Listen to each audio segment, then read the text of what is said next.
नमस्कार प्यारे छात्रों, आपका स्वागत है आपके अपने प्यारे से YouTube चैनल टीएस के पाठशाला में। आज के क्लास में हम लोग क्लास 12th के लिए आज के क्लास में हम लोग क्लास 12th के फिजिक्स के पढ़ने वाले हैं। फिजिक्स में पहला चैप्टर है इलेक्ट्रोस्टैटिक्स यानी स्थिर विद्युत्की का एक बहुत ही इंपॉर्टेंट और बहुत ही वीवीआई टॉपिक इलेक्ट्रिक फ्लक्स यानी विद्युत फ्लक्स हम लोग पढ़ने वाले हैं, जिसको आज के क्लास में लोग पूरे विस्तार से समझ लेंगे और बहुत ही कम समय में समझेंगे। और इससे रिलेटेड कम से कम 10 प्रश्न भी देखेंगे, ऑब्जेक्टिव प्रश्न होंगे, जिससे कि आपको कॉन्सेप्ट को समझने में आसानी होगी। तो हम लोग समझते हैं पहले परिभाषा को। परिभाषा क्या लिखा हुआ विद्युत फ्लक्स का? विद्युत क्षेत्र में स्थित किसी पृष्ठ, ध्यान से सुनिएगा, हमने विद्युत क्षेत्र के बारे में पढ़ा। विद्युत क्षेत्र क्या था? किसी आवेश के चारों ओर का वह क्षेत्र जिसमें आकर्षण या प्रतिकर्षण बल का अनुभव किया जाता था। तो इसी प्रकार से मान लेते हैं कि हम लोग ये एक इलेक्ट्रिक फील्ड है, चारों बगल से विद्युत क्षेत्र है किसी आवेश का। अब इसमें अगर कोई तल स्थित है, तो इससे लंबवत गुजरने वाली जो भी विद्युत बल रेखाओं की संख्या होगी उसी को क्या कहेंगे? हम लोग विद्युत फ्लक्स कहेंगे। पूरा डिफिनेशन एक बार पढ़िए। विद्युत क्षेत्र में स्थित किसी पृष्ठ के लंबवत गुजरने वाली कुल विद्युत बल रेखाओं की संख्या को विद्युत फ्लक्स कहते हैं। डेफिनेशन बड़ा ही आसान है, क्या है? विद्युत क्षेत्र में स्थित किसी पृष्ठ के लंबवत गुजरने वाली कुल विद्युत बल रेखाओं की संख्या को विद्युत फ्लक्स कहते हैं। याद रखिएगा, अगर डेफिनेशन में पूछे 2 मार्क्स में विद्युत फ्लक्स क्या है, व्हाट इज इलेक्ट्रिक फ्लक्स, तो आप क्या बोलोगे? विद्युत क्षेत्र में स्थित किसी पृष्ठ के लंबवत गुजरने वाली, कहाँ पे? विद्युत क्षेत्र में स्थित किसी पृष्ठ के लंबवत गुजरने वाली कुल विद्युत बल रेखाओं की संख्या को क्या कहते हैं? विद्युत फ्लक्स कहते हैं। इसके डिफिनेशन को हम लोग एक और प्रकार से बोल सकते हैं, अथवा हम लोग इसको इस प्रकार से भी बोल सकते हैं कि विद्युत क्षेत्र की तीव्रता, हमने पढ़ा हुआ विद्युत क्षेत्र की तीव्रता यानी कि E vector, electric field intensity आप जानते ही होंगे, ई वेक्टर से हम लोग इसको सूचित करते हैं। तथा अल्पांश क्षेत्रफल सदिश, और अल्पांश का मतलब छोटा होता था, हम लोगों ने इसको ds वेक्टर से सूचित किया था। s यानी सरफेस एरिया, s तो हो गया क्षेत्रफल सदिश, d यानी अल्पांश। तो इन दोनों चीजों का क्या है देखते हैं। विद्युत क्षेत्र की तीव्रता तथा अल्पांश क्षेत्रफल सदिश के अदिश गुणनफल कहने का मतलब डॉट प्रोडक्ट। अदिश गुणनफल तो आपने पढ़ा ही होगा, डॉट प्रोडक्ट होता था। इन दोनों के डॉट प्रोडक्ट यानी अदिश गुणनफल को हम लोग क्या कहते हैं? विद्युत फ्लक्स कहते हैं। परिभाषा क्या है? विद्युत क्षेत्र की तीव्रता तथा अल्पांश क्षेत्रफल सदिश के अदिश गुणनफल को विद्युत फ्लक्स कहते हैं। ये डेफिनेशन भी बड़ा ही आसान है। अगर आप इस डेफिनेशन को याद करते हो तो आपको फॉर्मूला भी याद हो जाएगा। फॉर्मूला क्या है? फाई बराबर ई vector dot ds vector. E vector क्या है? विद्युत क्षेत्र की तीव्रता, ds वेक्टर क्या है? अल्पांश क्षेत्रफल सदिश। इन्हें दोनों के अदिश गुणनफल को ही तो फ्लक्स कहते हैं। और आप ई वेक्टर डॉट ds वेक्टर को ई ds cos थीटा भी लिख सकते हो बड़ा ही आसानी से। क्लियर बात? तो विद्युत फ्लक्स का हमने दो डेफिनेशन देखा और फॉर्मूला भी देख लिया। फॉर्मूला क्या है? फाई ई बराबर ई वेक्टर डॉट ds वेक्टर लिखो आप इसको। अच्छा, ई वेक्टर क्या है? ई वेक्टर है विद्युत क्षेत्र की तीव्रता, और ds वेक्टर क्या है? ds वेक्टर क्षेत्रफल सदिश है। अल्पांश मतलब छोटा क्षेत्रफल सदिश। इसी को हमने ई वेक्टर तो हो ही गया, ई ds cos थीटा भी लिखा था। ये क्यों? क्योंकि डॉट प्रोडक्ट में हम लोग पढ़े हैं A vector dot B vector बराबर क्या होता है? A B cos theta. उसी प्रकार से E vector dot ds vector को हम लोग लिख सकते हैं ना, E ds cos theta. Clear बात है? नेक्स्ट अब देखते हैं हम लोग इसका मात्रक। अभी हम लोग ने फॉर्मूला देखा विद्युत फ्लक्स का फॉर्मूला, फाई बराबर ई vector dot ds vector. Flux को फाई ई से सूचित किया जाता है, फ्लक्स को फाई से सूचित किया जाता है। फाई का मतलब फ्लक्स, ई मतलब इलेक्ट्रिक यानी इलेक्ट्रिक फ्लक्स हो गया। तो इसका मात्रक क्या होगा? विद्युत क्षेत्र की तीव्रता, विद्युत क्षेत्र की तीव्रता का मात्रक हम लोग जानते हैं न्यूटन बटे कूलम होता है। और क्षेत्रफल का मात्रक तो आपको बचपन से ही पता होगा, मीटर स्क्वायर होता है। तो इसका मात्रक क्या हो गया? न्यूटन मीटर स्क्वायर प्रति कूलम्ब हो गया। न्यूटन मीटर स्क्वायर प्रति कूलम्ब इसका मात्रक हो गया, या इसका मात्रक हम लोग वोल्ट मीटर भी लिख सकते हैं। विद्युत फ्लक्स का मात्रक हम लोग वोल्ट मीटर भी लिख सकते हैं। कैसे? तो वोल्ट किसका मात्रक? वोल्ट मात्रक है विद्युत विभव का। विभव का फॉर्मूला W बटे Q नॉट होता है। कार्य का मात्रक बल गुना विस्थापन यानी न्यूटन मीटर बट्टे आवेश का विस्थापन कूलम। तो न्यूटन मीटर बट्टे कूलम को हम लोग क्या कह सकते हैं? विभव के मात्रक के आधार पर वोल्ट भी तो कह सकते हैं। यानी कि इसमें न्यूटन मीटर स्क्वायर प्रति कूलम को अगर हम लोग इस प्रकार से लिखें, न्यूटन मीटर बट्टे कूलम गुना मीटर, इस वाली मीटर स्क्वायर को हमने मीटर गुना मीटर कर दिया, तो इस न्यूटन मीटर बटे कूलम की जगह वोल्ट लिख सकते हैं, बच गया मीटर, तो वोल्ट गुना मीटर, यानी इसका दो मात्रक हो जाएंगे। तो अगर आपसे विद्युत फ्लक्स का मात्रक पूछा जाए तो याद रखिएगा न्यूटन मीटर स्क्वायर बटा कूलम या वोल्ट मीटर भी हो सकता है। अच्छा, इसकी बीमा भी आप सॉल्व कर सकते हो बड़ी आसानी से। फॉर्मूला क्या है इसका, ई वेक्टर, ई वेक्टर ये विद्युत क्षेत्र की तीव्रता का बीमा हम लोगों ने पढ़ा हुआ था, क्या पढ़ा हुआ था, इसका सॉल्व करना पड़ेगा, सॉल्व कर लेते थोड़ा सा रफ में। बीमा तो आपको सॉल्व करने के लिए आना चाहिए, एक बार फिर से हम लोग कैलकुलेशन करने की कोशिश करते हैं विद्युत फ्लक्स की बीमा को। तो विद्युत फ्लक्स की बीमा के लिए हमारे पास विद्युत क्षेत्र की तीव्रता का बीमा चाहिए और क्षेत्रफल का बीमा चाहिए। क्षेत्रफल का बीमा तो L2 होगा, विद्युत क्षेत्र की तीव्रता का बीमा था ML_T-3A-1, ये चीजें आपको याद होनी चाहिए। कैसे ये आया जरा सा याद दिलाते हैं। ई वेक्टर क्या पढ़ा, फॉर्मूला F/Q0, बल का बीमा MLT-2 MLT-2, अब इसका बीमा AT। अब इस AT को आप ऊपर लेके जाओगे तो बन जाएगा क्या, MLT-3A-1 बन जाएगा, वही तो हमने लिखा नीचे में MLT-3A-1, क्लियर बात।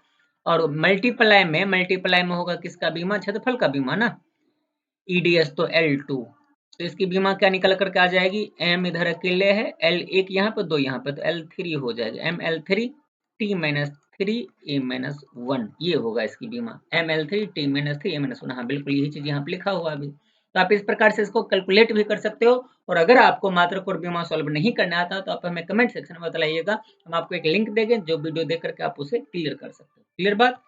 नेक्स्ट वीडियो की तरफ चलते, नेक्स्ट पेज पर चलते हैं। विद्युत फ्लक्स क्या है, एक अदिश राशि, याद रखिएगा विद्युत फ्लक्स एक अदिश राशि है। क्यों, क्योंकि ये तो विद्युत क्षेत्र की तीव्रता ई वेक्टर और अपन क्षेत्रफल से ds वेक्टर का अदिश गुणनफल होता है, और दो सदिश राशि का अदिश गुणनफल एक क्या होती है, अदिश राशि ही होता है, इसलिए फ्लक्स जो है हमारा क्या हो जाएगा, अदिश राशि। और इसका संकेत क्या, फाई ई, इसे फाई ई से सूचित किया था, फाई मतलब फ्लक्स, ये मतलब इलेक्ट्रिक, इसलिए हो गया इलेक्ट्रिक फ्लक्स। तो दो पॉइंट याद रखिएगा। नेक्स्ट पेज में चलते हैं हम लोग अब। अच्छा, फ्लक्स का फॉर्मूला क्या था, फाई ई बराबर ई वेक्टर डॉट ds वेक्टर, ई वेक्टर डॉट ds वेक्टर को हम लोगों ने क्या लिखा था, ई ds cos थीटा, ई ds cos theta.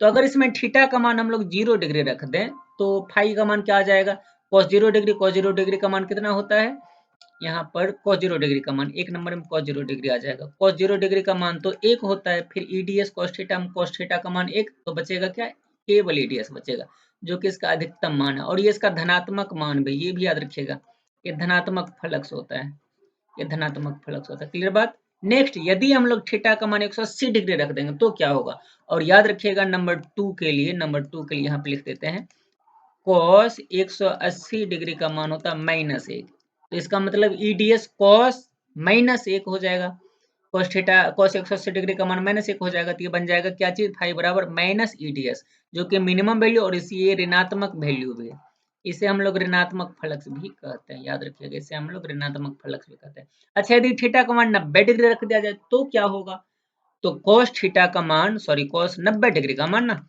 cos 90 degree का मान हम लोग जानते हैं 0 होता है, तो फाई हमारा क्या हो जाएगा, इसका मतलब 0 हो जाएगा। ये तीन केस हो गए, यदि थीटा बराबर 0 डिग्री होगा तो फाई का मान EDS जो कि मैक्सिमम वैल्यू होगा, और इसे धनात्मक फ्लक्स भी हम लोग कहते हैं।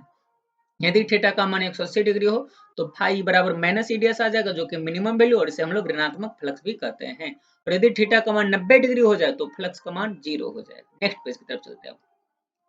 पहला सवाल हमारा 0 नंबर का सवाल, पहला नहीं है 0 नंबर का सवाल, क्योंकि डिफिनीशन ये देखिएगा ध्यान से, विद्युत क्षेत्र में स्थित किसी पृष्ठ के लंबवत गुजरने वाली कुल विद्युत बल रेखाओं की संख्या को क्या कहते हैं, आपने परिभाषा पढ़ा, ये तो विद्युत फ्लक्स की परिभाषा बतला रहा है। हमारा ऑप्शन कौन सा, विद्युत बल रेखा, बिल्कुल नहीं, विद्युत क्षेत्र बिल्कुल नहीं, सी नंबर क्या है, विद्युत फ्लक्स, हाँ ये सही होगा, तो ऑप्शन नंबर हमारा सी सही हो गया, ऑप्शन नंबर सी सही हो जाए। नेक्स्ट सवाल अब हमारे पास है, ध्यान से सुनिएगा प्रश्न को, विद्युत फ्लक्स है एक, विद्युत फ्लक्स कौन सी राशि, हमने अभी तुरंत पढ़ा है, विद्युत फ्लक्स कौन सी राशि, एक अदिश राशि, यानी हमारा ऑप्शन नंबर बी सही हो जाएगा, विद्युत फ्लक्स एक अदिश राशि होती है। दूसरा सवाल, विद्युत फ्लक्स को सूचित किया था, विद्युत फ्लक्स का संकेत भी हमने पढ़ा है, विद्युत फ्लक्स को फाई ई से सूचित किया था, यानी हमारा ऑप्शन नंबर डी सही हो जाएगा। नेक्स्ट सवाल हमारे पास है, विद्युत फ्लक्स का मात्रक होता है, विद्युत फ्लक्स का मात्रक, हमने विद्युत फ्लक्स का मात्रक देखा था, विद्युत फ्लक्स का दो मात्रक पढ़ा था, याद रखिएगा, न्यूटन मीटर स्क्वायर बटे कूलम या वोल्ट मीटर भी दे सकता है। अभी ऑप्शन में कौन सा है, तो ऑप्शन नंबर बी में आप देखना, न्यूटन मीटर स्क्वायर बट्टा कूलम दिया हुआ, मतलब हमारा ऑप्शन नंबर बी अभी सही हो जाएगा, क्लियर बात। नेक्स्ट प्रश्न हमारे पास है, विद्युत फ्लक्स का मात्रक क्या होता है, विद्युत फ्लक्स का तो दो मात्रक फिर से रिवीजन करेंगे हम लोग, न्यूटन मीटर स्क्वायर बटे कूलम या वोल्ट मीटर, जितना ज्यादा आप रिवीजन करोगे, रिपीट करोगे, उतना ज्यादा आपको मजबूती से याद होगा। न्यूटन मीटर स्क्वायर बटे कूलम तो कहीं नहीं है, लेकिन हाँ ए नंबर ऑप्शन गौर से देखिएगा, वोल्ट मीटर लिखा हुआ है, यानी हमारा ऑप्शन नंबर ए सही हो जाएगा। पांचवा प्रश्न, विद्युत फ्लक्स की बीमा हमने निकाला हुआ था, सब में ब्रैकेट छूट गया बाहर। विद्युत फ्लक्स की हमने बीमा सॉल्व करके निकाला हुआ, क्या था, ml t-3, आप कैलकुलेशन कर लेना, ml3 ml3 t-3 हाँ ये बी वाला ऑप्शन सही है, ml3 t-3 अभी तुरंत हम लोगों ने इसका बीमा पढ़ा हुआ, ये बी वाला ऑप्शन हमारा सही हो जाएगा। छठा नंबर का प्रश्न है, विद्युत फ्लक्स का सूत्र फाई ई फॉर्मूला क्या था, ई vector dot D S vector, और इसी को हम लोग लिख सकते हैं कैसे, E D S cos theta, इसी को हम लोग E D S cos theta लिख सकते हैं। तो फॉर्मूला कौन सा, E D S sine theta, बिल्कुल नहीं, डी एस कॉस थीटा भी नहीं, E D S cos theta, हाँ ये सही हो जाएगा, ऑप्शन नंबर हमारा सी सही हो जाएगा। नेक्स्ट सवाल हमारे पास 7 नंबर का, विद्युत फ्लक्स का सूत्र, फिर से सूत्र पूछा, सूत्र क्या, ऑप्शन नंबर ए ही हमारा सही हो जाएगा, फाई बराबर ई vector dot D S vector, बाकी कोई सही नहीं, बाकी कोई सही नहीं, ऑप्शन नंबर हमारा ए सही हो जाएगा। विद्युत फ्लक्स का सूत्र क्या होता है, ई vector dot D S vector. Next सवाल हमारे पास है, विद्युत फ्लक्स का मान अधिकतम होता है जब, विद्युत फ्लक्स का अधिकतम मान हमने पढ़ा था जब थीटा बराबर कितना डिग्री था, 0 डिग्री, और यहाँ पर धनात्मक मान भी आया था फ्लक्स का, ये भी आपको याद रखना है। तो ऑप्शन नंबर कौन सा, बी नंबर, जब थीटा बराबर 0 डिग्री हो जाएगा तो फ्लक्स का मान अधिकतम होगा। नेक्स्ट सवाल 9 नंबर, विद्युत फ्लक्स का मान न्यूनतम कब होता है, हमने पढ़ा हुआ है अभी तुरंत, यदि थीटा का मान 180 डिग्री हो तो फाई ई बराबर कितना आता था, माइनस ई डी एस आता था, जो कि न्यूनतम मान है और ये ऋणात्मक वैल्यू भी है। याद रखिएगा कि ये फ्लक्स का ऋणात्मक मान भी है, यानी कि ये ऋणात्मक फ्लक्स भी होता है थीटा बराबर 180 डिग्री पर। तो ऑप्शन नंबर कौन सा, सी नंबर, ऑप्शन नंबर हमारा सी सही हो जाएगा। क्लियर बात। नेक्स्ट हमारा प्रश्न अगला, विद्युत फ्लक्स का मान शून्य होता है, विद्युत फ्लक्स का मान शून्य कब होता है, तो हमने अभी थोड़ी देर पहले पढ़ा, जब थीटा का मान 90 डिग्री हो तो फाई ई यानी फ्लक्स बराबर कितना, 0 होता था। तो ये हमारा था 10 ऑब्जेक्टिव प्रश्न जो कि विद्युत फ्लक्स से ही रिलेटेड था। तो अगर आपको इस टॉपिक को समझने में या किसी भी प्रश्न में कोई भी डाउट रहा हो तो हमें कमेंट सेक्शन में जरूर बताइएगा, और अगर आज का क्लास अच्छा लगा हो, हेल्पफुल लगा हो, तो अपने दोस्तों के साथ शेयर कीजिए और कमेंट सेक्शन में जरूर बताइए कि ये वीडियो हमें अच्छा लगा और इसी प्रकार से नेक्स्ट आपको किस टॉपिक पर वीडियो चाहिए, इस बात को भी हमें बताइएगा। अगर आप क्लास 10th अगर आप क्लास 10th या 12th में पढ़ते हो और स्पेशली बोर्ड एग्जाम के लिए तैयारी कर रहे हो तो हमसे आप पर्सनली हेल्प ले सकते हैं। कहाँ पे, यूट्यूब, फेसबुक, इंस्टाग्राम, टेलीग्राम, हर जगह पे। कहाँ पे, टीएस के पाठशाला पे हम आपको मिलेंगे, सभी सोशल मीडिया प्लेटफॉर्म पर टीएस के पाठशाला पे। और आज के वीडियो को शुरू से अंत तक देखने के लिए हमारे इस वीडियो को लाइक करके, चैनल को सब्सक्राइब करके अपने दोस्तों को शेयर करने के लिए आप सबका बहुत बहुत धन्यवाद।